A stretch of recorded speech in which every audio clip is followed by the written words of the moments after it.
Hello बच्चों, कैसे हैं आप लोग। बच्चों, आज हम लोग केमिकल काइनेटिक्स का वीडियो रिकॉर्ड करके अपलोड कर रहे हैं, क्योंकि शाम वाले बैच में नेटवर्क प्रॉब्लम होने की वजह से जूम ऐप पर क्लास चल नहीं पाया। तो जो बच्चे शाम वाला बैच अटेंड करते हैं उनको शाम का बैच कल लेने से पहले आप कल दोपहर तक ये वीडियो जरूर देख लीजिएगा, अदरवाइज आपको कल शाम का बैच समझ में नहीं आएगा। तो मैं केमिकल काइनेटिक्स का सेकंड लेक्चर आज रिकॉर्ड करूंगा, यूट्यूब पर इसको अपलोड करेंगे, आप लोग जरूर देख लीजिएगा, तभी आपको थर्ड लेक्चर समझ में आएगा। तो चलो मैं कंटिन्यू करता हूं। मान लेते हैं केमिकल काइनेटिक्स का सेकंड लेक्चर ये है। फर्स्ट लेक्चर भी यूट्यूब पर अपलोड कर दिया गया, उसको भी आप देख सकते हैं अगर न्यू स्टूडेंट हैं। देखिएगा, मान लेते हैं कोई रिएक्शन है, consider a general hypothetical reaction N1A plus N2B converted into N3C plus N4D। ये कोई केमिकल इक्वेशन है। अगर इस इक्वेशन का हमें लिखना हो, क्या लिखना हो, rate of reaction. Rate of reaction अगर लिखना है मतलब dx/dt लिखना है। मैं डिटेल में आपको ये पहले लेक्चर में पढ़ा चुका हूं। dx/dt लिखना है तो हम क्या लिखेंगे, हम लिखेंगे -1/n1, मतलब n1 n2 n3 n4 ये कोफिशिएंट है, 1 2 3 4 नंबर होगा, मोल होगा, तो 1/n1 और d active mass of A divide by dt लिखा जाएगा। फिर यहां आप इक्वल कर दो, इक्वल करोगे तो फिर आप ऐसे कर सकते हो, इक्वल और फिर -1/n2 D active mass of B divide by dt equal कर दो। फिर यहां सी के रिस्पेक्ट में अगर आप लिखोगे तो अब क्योंकि सी का कंसंट्रेशन बढ़ रहा तो आप प्लस लिखोगे, plus 1/n3 D active mass of C divide by dt equal कर दो। डी के रिस्पेक्ट में अगर बात करोगे तो +1/n4 और D active mass of D divide by dt। तो ये एबव जो इक्वेशन दिया गया उसका रेट ऑफ रिएक्शन ये हो गया। अब यहां आप ध्यान दीजिएगा, जैसे मान लेते हैं ए के रिस्पेक्ट में ये आपने लिखा, बी के रिस्पेक्ट में आपने ये लिखा, तो अगर इसको मैं लिखना चाहूं तो ऐसे लिख सकता हूं ना, दोनों को अगर मैं बराबर कर दूं तो ऐसे -1/n1 और D active mass of A divide by dt equal to -1/n2 और D active mass of B divide by dt, ऐसे हम लिख सकते हैं। अब इधर वाला n2 मैं चाहूं तो इधर कर सकता हूं, मतलब ये n2 इधर भी हो सकता है, मतलब इसको ऐसे लिख सकते हैं हम लोग -n2/n1 और D active mass of A divide by dt equal to, अब minus D active mass of B divide by dt, ऐसे मैं लिख सकता हूं। ऐसे सेम टाइप में आप ऐसे भी देख सकते हो। अगर हम बी और सी को कंपेयर कर दें तो बी और सी को कंपेयर करेंगे तो बी वाले कंपोनेंट को ऐसे मैं लिखूंगा, रेट ऑफ रिएक्शन कैसे लिखूंगा, -1/n2 D active mass of B divide by dt equal कर देंगे। सी को मैं कंपेयर कर रहा हूं तो प्लस लिखना पड़ेगा, +1/3। क्यों प्लस लिखा, क्योंकि इसका कंसंट्रेशन प्रोडक्ट है सी और डी, तो डी का कंसंट्रेशन बढ़ रहा सी एंड डी का, इसलिए प्लस लिखा, +1/n3 D active mass of C divide by dt। अब मैं चाहूं n3 को इधर रख सकता हूं तो -n3/n2 हो सकता है। मैं चाहूं n2 को उधर रखूंगा तो +n2/n3 भी हो सकता है। तो आप इधर उधर करके आप कर सकते हैं, ध्यान से समझना। अब अगर आपसे पूछा जाए rate of reaction with respect to A, मतलब केवल कितना होगा, मतलब इतने कंपोनेंट की बात केवल की जा रही है। Rate of reaction with respect to A मतलब इतने कंपोनेंट की बात की जा रही है। लेकिन अगर आपसे कहा जाए rate of disappearance of A, means minus आपको लगाना है आगे, और n1 आपको उधर कर देना है। जैसे मान लेते हैं दो कंपोनेंट को हमें कंपेयर करके आंसर निकालना होगा तो क्या करना पड़ेगा, अब ये n1 उधर चला जाएगा। जैसे हमें बताना हो rate of reaction with respect to B, मतलब केवल इतने की बात हो रही है, इतना बस, n2 नहीं कंसिडर किया जा रहा वहां। n2 क्या है, मोल है, उसको कंसिडर करने की जरूरत नहीं है।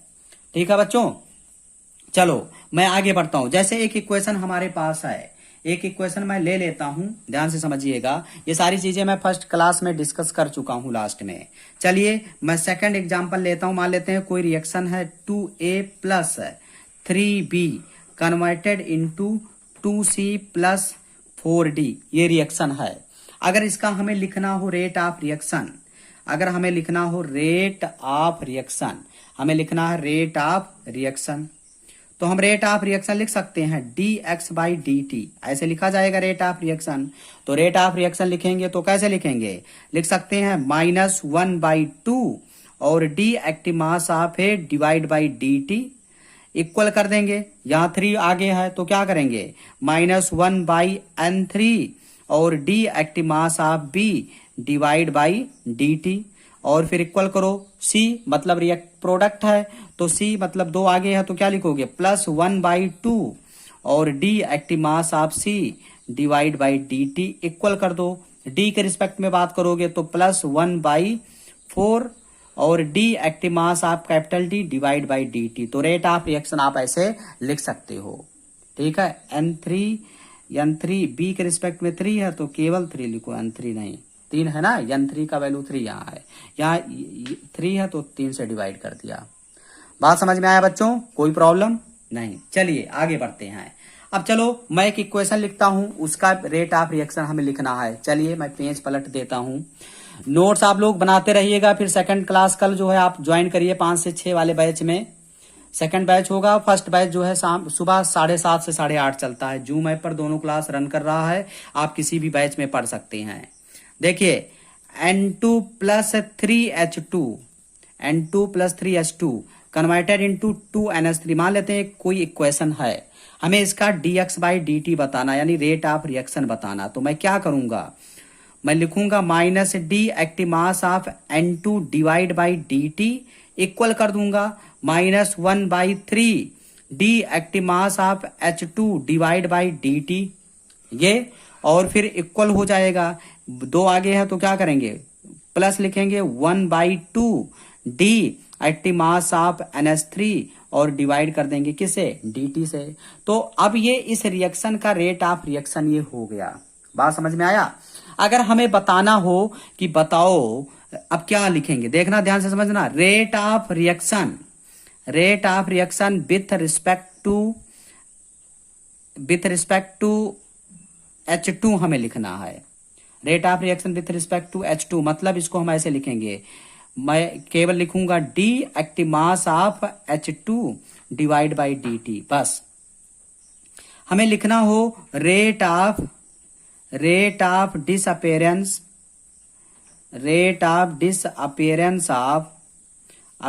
ऑफ H2 हमें लिखना है।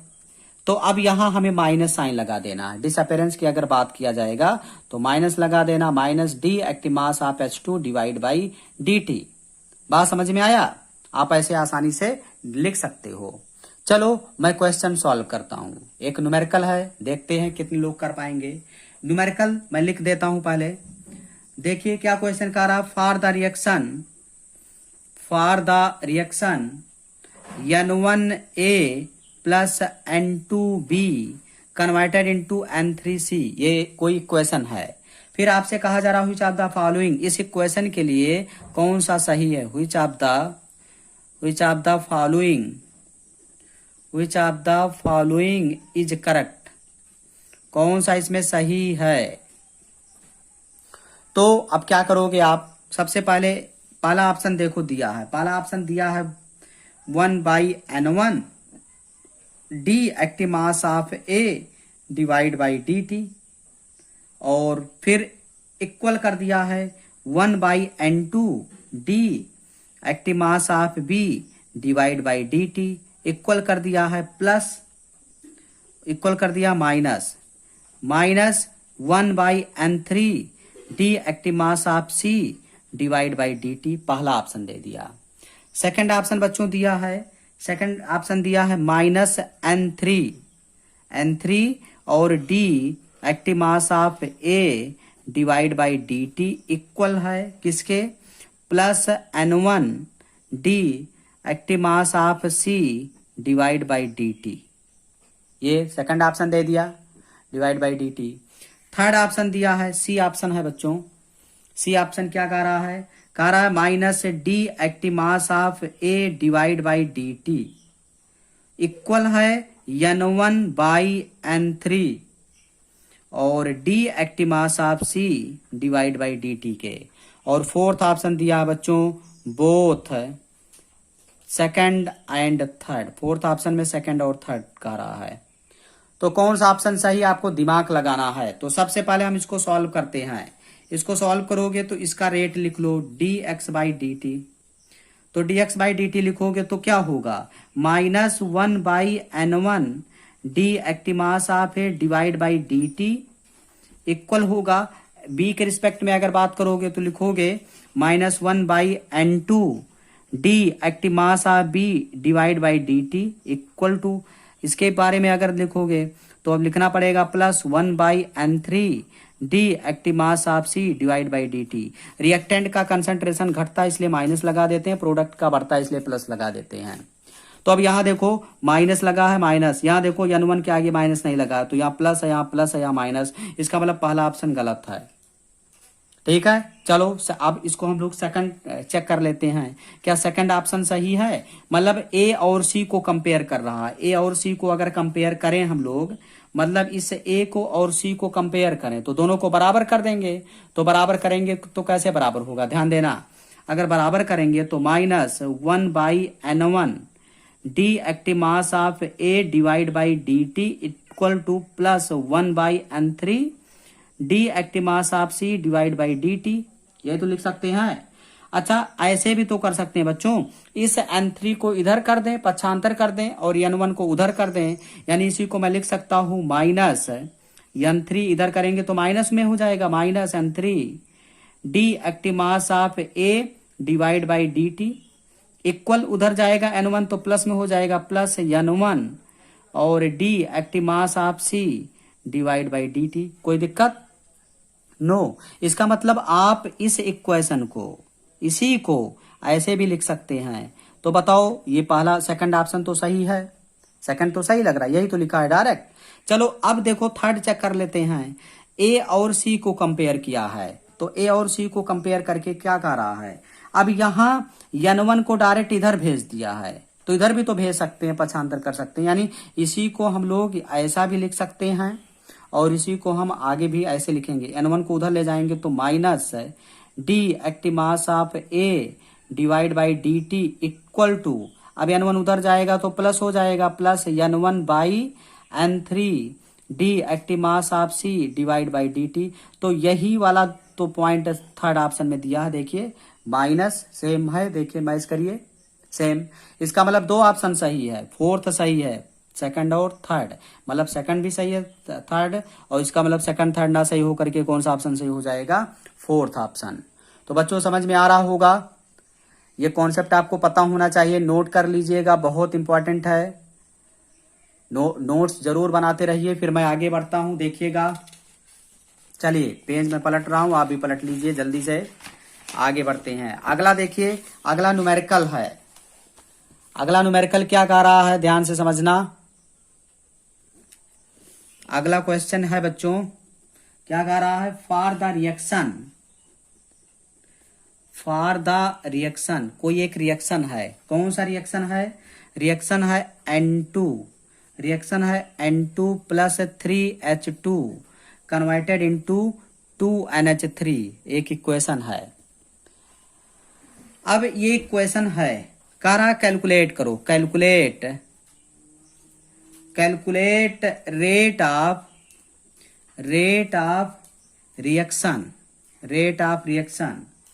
ऑफ रिएक्शन बताना। Calculate rate of reaction with respect to NH3 and rate of disappearance भी पूछ रहा है। दो पार्ट आपको सॉल्व करना। Rate of disappearance, appearance of, किसका डिसअपेरेंस पूछ रहा है, ऑफ H2 इफ, कंडीशन दे दिया, इफ 0.02 मोल पर लीटर, 0.02 मोल पर लीटर ऑफ NH3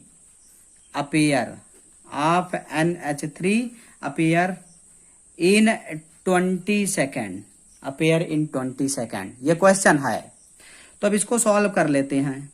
देखो एक इक्वेशन है जिसमें आपको बताना रेट ऑफ रिएक्शन बताना है NH3 के रिस्पेक्ट में, and rate of disappearance of H2 भी बताना है।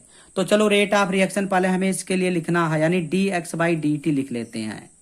ऐसे लिखो rate of reaction, rate of reaction means dx/dt इक्वल किसके हो जाएगा, चलो मैं लिखता हूं -1/N2 sorry minus D active mass of N2 divide by dt equal to -1/N3, N3 के मतलब N3 है तो 1/3, और D active mass of H2 divide by dt equal to NH3 के रिस्पेक्ट में बात करो तो +1/2 D active mass of NH3 divide by dt, ठीक है। चलो ये हो गया। अब रेट ऑफ रिएक्शन लिखना है, तो ना तो N2 दिया है ना तो H2 दिया, NH3 केवल दिया है, तो NH3 को डायरेक्ट रेट ऑफ रिएक्शन इसके बराबर, रेट ऑफ रिएक्शन यही तो सब लिखा जा रहा है, रेट ऑफ रिएक्शन N2, अगर N2 का वैल्यू देता डायरेक्ट इसको बराबर करते, H2 का देता डायरेक्ट इसको बराबर करते, और NH3 का दे रहा डायरेक्ट इससे बराबर करो। इसका मतलब रेट ऑफ रिएक्शन हमसे पूछा जा रहा है NH3 का, यानी dx/dt NH3 का पूछा जा रहा है, तो क्या करेंगे, बराबर करो +1/2 और D active mass of NH3 divide by dt, यही तो है। तो चलो मैं सॉल्व करता हूं, 1/2 इंटू डी मतलब एक्टिव मास ऑफ NH3 कितना कंसंट्रेशन है, 0.02 मोल पर लीटर, इतनी मोलरिटी है। तो क्या करेंगे 0.02 डिवाइड, कितना टाइम लग रहा है 20 सेकेंड, तो 20 से डिवाइड कर दो। तो जब आप 20 से डिवाइड करोगे, इसको सॉल्व करोगे बच्चों, तो ये आ जाएगा 5 × 10⁻⁻⁴, ये आंसर हो जाएगा 5 × 10⁻⁻⁴, और यूनिट हो जाएगा मोल, लीटर इनवर्स और सेकेंड इनवर्स, यही तो रेट ऑफ रिएक्शन का यूनिट होता है, मोल, लीटर इनवर्स और सेकेंड इनवर्स, ये आपको पता होना चाहिए बच्चों, ठीक है।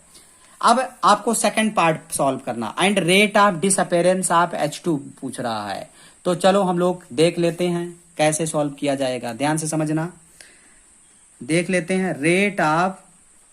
Rate of disappearance of H2 हमें बताना है, rate of disappearance of H2, rate of disappearance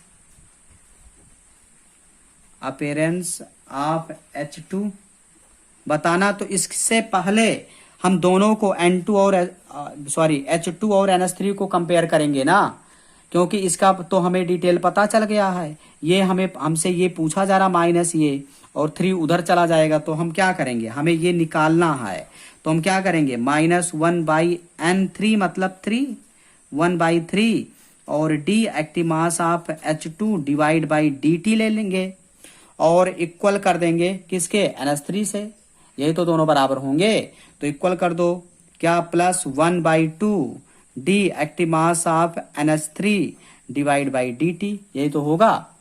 अब हमसे पूछा जा रहा है rate of disappearance of H2, मतलब क्या हमें बताना है, -d active mass of H2 और divide by dt, rate of disappearance बताना, मतलब 3 जो है उसको उधर ले जाना पड़ेगा, मतलब हमें क्या निकालना है, -d और active mass of H2 divide by dt, तो ये 3 जो नीचे है डिवाइड करके उधर पक्षांतर करोगे उधर चला जाएगा, तो 3 हो गया, 3 इंटू 1/2 है 1/2 और D active mass of NH3 और डिवाइड बाई dt, और इसका वैल्यू तो हम लोग अभी सॉल्व कर चुके हैं, ऊपर देखो इसका वैल्यू अभी सॉल्व किए हैं कितना, 5 × 10⁴, तो क्या करेंगे 3 इंटू 5 × 10⁻⁴, इसको सॉल्व करोगे तो 15 × 10⁻⁴, और सॉल्व करोगे तो 1.5 × 10⁻⁴ mole litre inverse second inverse. थोड़ा स्पीड ज्यादा होगा लेकिन आपको समझ में आ रहा होगा, नोट्स आप बनाते रहिएगा जिससे आपको second lecture, third lecture chemical kinetics का आसान हो जाए, ठीक है बच्चों। तो आपको समझ में आ गया होगा। चलिए हम आगे बढ़ते हैं, अगला क्वेश्चन देखते हैं। इस पर एक दो क्वेश्चन और है, ज्यादा नहीं है। थोड़ा सा कंटेंट ज्यादा हो जाता है इस टाइप से। जैसे अगर इसीलिए तो यूट्यूब का रिकॉर्डेड वीडियो नहीं सही होता। अगर आप क्लास में होते हैं तो आपसे फीडबैक लिया जाता है, समझ में आया कि नहीं आया, आप बताइए जल्दी से। इस वजह से मैनेज हो जाता है। तो इसीलिए यूट्यूब पर रिकॉर्डेड वीडियो या लाइव क्लास मजा नहीं आता है, क्योंकि बच्चा जो है बोल नहीं पाता है। बोल नहीं पाता है तो दिक्कत होने लगता है। इसीलिए जो है जूम ऐप पर या किसी मतलब अपने प्राइवेट ऐप पर ज्यादा सही रहता है। ठीक है बच्चों, चलो अगला क्वेश्चन हम लोग सॉल्व करते हैं। अगला क्वेश्चन लिखते हैं। चलो अगला क्वेश्चन नोट कर लीजिएगा, इंपॉर्टेंट है। चलो अगला क्वेश्चन हम लोग ट्राई करते हैं, देखते हैं कितने लोग कर पाते हैं। चलिए, थोड़ा लाइटिंग प्रॉब्लम है, इसको मैं सही कर देता हूं। चलो ठीक है, चलिए आगे बढ़ते हैं बच्चों। नेक्स्ट प्रॉब्लम क्या कह रहा है, देखिएगा ध्यान से समझिएगा। कह रहा है for a reaction, for a reaction, कोई एक रिएक्शन है, फॉर ए रिएक्शन क्या कह रहा है, रिएक्टेंट कन्वर्ट हो रहा है प्रोडक्ट में, रिएक्टेंट प्रोडक्ट में कन्वर्ट हो रहा है। The concentration, the concentration, concentration of reactant, concentration of reactant, concentration of reactant change, concentration of reactant change from 0.03 to 0.02 यम, मतलब मोलरिटी, इतना कंसंट्रेशन चेंज हो रहा है। ठीक है, ठीक है बच्चों, तो हम आगे बढ़ते हैं। इतना चेंज हो रहा है इन कितने मिनट में, इन 25 मिनट, 25 मिनट में, 25 मिनट में इतना कंसंट्रेशन चेंज हो रहा है। तो फिर हम आगे देखते हैं। कह रहा कैलकुलेट करो, कैलकुलेट, नोट करते चलो, कैलकुलेट एवरेज, एवरेज रेट, आपसे एवरेज रेट पूछ रहा है, average rate of reaction, average rate of reaction using, using unit, using unit of time, unit of time both in minute and second. NCERT का question है minute, minute और second दोनों unit में आपको बताना है। ठीक है बच्चों, तो फिर से एक बार मैं पढ़ देता हूं। For a reaction, reactant product में कन्वर्ट हो रहा, the concentration of reactant change from 0.03 to 0.02 यम in 25 minute. Calculate average rate of reaction using unit of time both in minute and second. आपको ये सॉल्व करना है। तो चलो हम लोग देख लेते हैं कैसे सॉल्व होगा, ध्यान से समझना। रिएक्टेंट चेंज हो रहा है, रिएक्टेंट का कंसंट्रेशन चेंज हो रहा है 0.03 से 0.02। तो चलो हम लोग कंटिन्यू करते हैं, ध्यान से समझना। अब एवरेज रेट, एवरेज रेट लिखना मैं आपको पहले लेक्चर में सिखा चुका हूं। एवरेज रेट, एवरेज रेट मतलब delta X by delta T, ऐसे ही तो लिखते हैं, delta X by delta T. Reactant की बात हो रही है तो equal to minus delta active mass of reactant divide by delta T, बात एक ही है। अच्छा, इसी को जब मैं सॉल्व कर रहा था फार्मूला टाइप का, तो उसमें आपको बताया था, इसको आपको मैंने बताया था कि आप रिएक्टेंट को अगर लिखते हैं तो ऐसे भी लिख सकते हैं। कैसे लिखेंगे देखिएगा, आप लिख सकते हो x2, अब माइनस है तो माइनस लगाए रखो, माइनस x2 माइनस आगे लगेगा क्योंकि रिएक्टेंट का कंसंट्रेशन घट रहा है। x2 minus x1 divide by T2 minus T1, यही तो हम लोग सॉल्व किए थे। अच्छा, इसी को अगर हम लोग चाहें तो रिएक्टेंट की बात हो रही तो मैं लिख सकता हूं माइनस R2 माइनस R1, मतलब कंसंट्रेशन दोनों का है, change in concentration divide by time taken T2 minus T1, यही तो हम लोग सॉल्व कर रहे थे एवरेज रेट का जब हम फार्मूला डिराइव किए थे। तो आप ऐसे लिखेंगे। अब यहां देखिए x2 माइनस x1, अगर देखा जाए जो स्टार्टिंग वाला है इसको x1, अगर यहां देखें x1 कंसंट्रेशन यानी 0.02 यम है और x2 का वैल्यू क्या होगा, सॉरी x1 ये है, x2 ये है। x1 क्या है 0.03 m और x2 क्या है सेकंड वाला 0.02 m। x1 x2 दिया गया है। तो अब आप क्या करोगे, रख दो ना।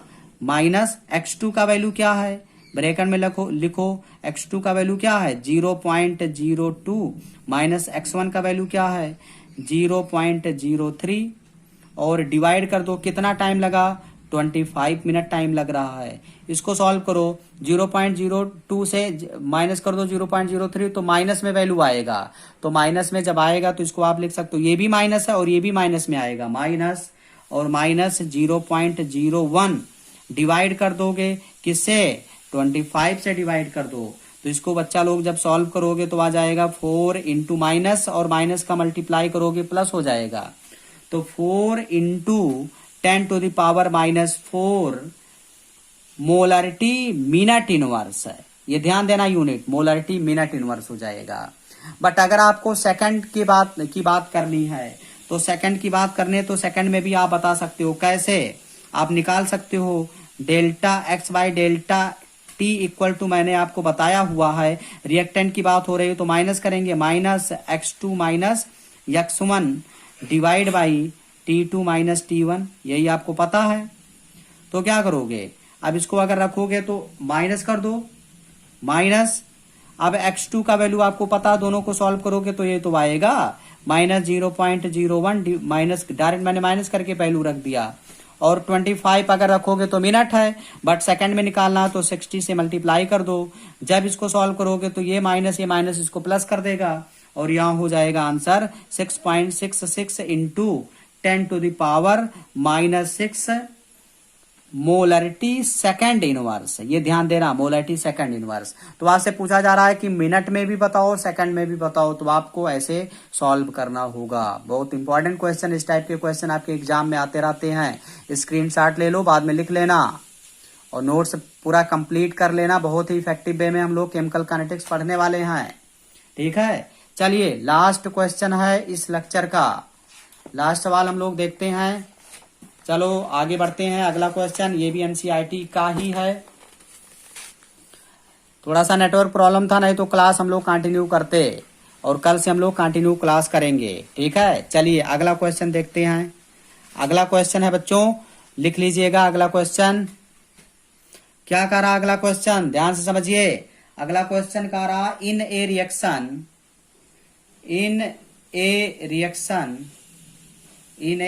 रिएक्शन क्या रिएक्शन है 2A कन्वर्ट हो रहा है बच्चों प्रोडक्ट में। कोई एक रिएक्शन है जिसमें 2A कन्वर्ट हो रहा है प्रोडक्ट में कन्वर्ट हो रहा है।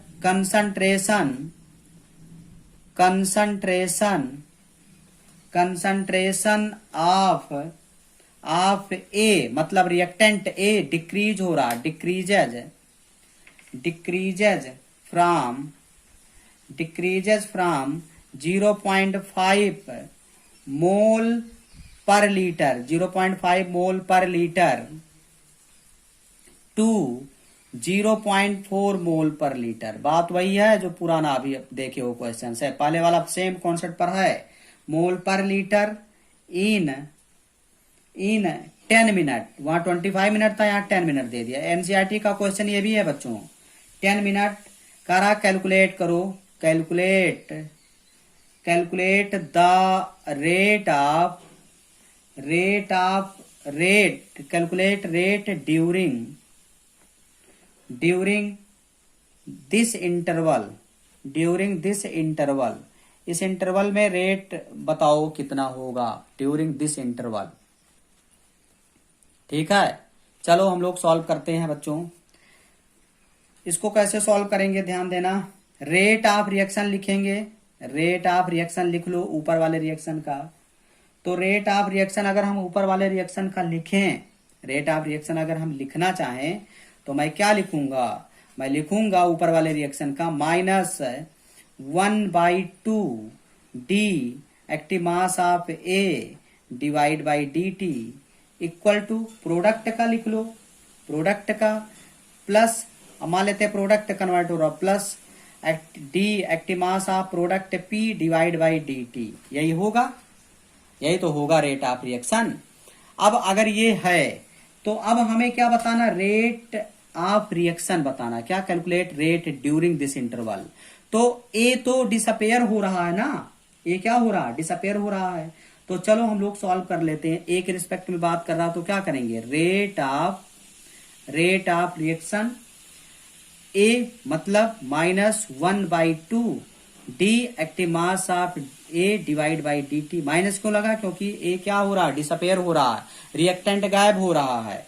तो हम क्या करेंगे, हम रखेंगे वैल्यू को रख दो, वैल्यू को रखोगे तो -1/2 और change in concentration of reactant 0.5 से 0.4 चेंजिंग हो रहा, मतलब x1 का वैल्यू दे दिया है 0.5 मोल पर लीटर और x2 का वैल्यू दे दिया है 0.4 मोल पर लीटर, ये दे दिया है। तो अब यहां आप रख दो, इसी को मैं लिख सकता था x2 minus x1 divide by T2 minus T1, यही तो लिख सकते हैं इतने को, बात वही है। तो चलो मैं रख देता हूं -1/2, x2 मतलब 0.4 माइनस 0.5 डिवाइड कर दो, कितना टाइम है, टाइम है 10 मिनट। तो जब 10 मिनट से आप डिवाइड कर दोगे, इसको सॉल्व करोगे -1/2 इंटू कर दो। अब ये माइनस कम में से ज्यादा माइनस हो रहा हो तो माइनस 0. क्या हो जाएगा 1 और बाई 10, और इसको अगर आप सॉल्व करोगे बच्चा लोग तो आंसर आपको मिलेगा 0.005 mole litre inverse and minute inverse. ये ध्यान देना, mole litre inverse and minute inverse unit हो जाएगा।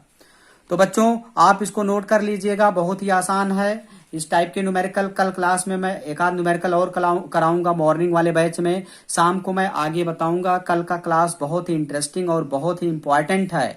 अगर कल का क्लास आप ज्वाइन नहीं करते हो तो इसका मतलब आपको केमिकल काइनेटिक्स बहुत ही दिक्कत होने वाला है। तो आप इसको नोट कर लीजिए। फिर हम लोग कल मॉर्निंग वाले बैच में 7:30 से 8:30 बोर्ड पर ऑन द व्हाइट बोर्ड हम लोग मिलेंगे। बोर्ड पर मैं लिख लिख करके पढ़ाऊंगा और शाम वाले बैच में मैं इसी टाइप का कॉपी पर लिख लिख करके आपको बताऊंगा। तो ठीक है बच्चों, कल हम लोग मिलते हैं सेम टाइम पर। Okay, thank you.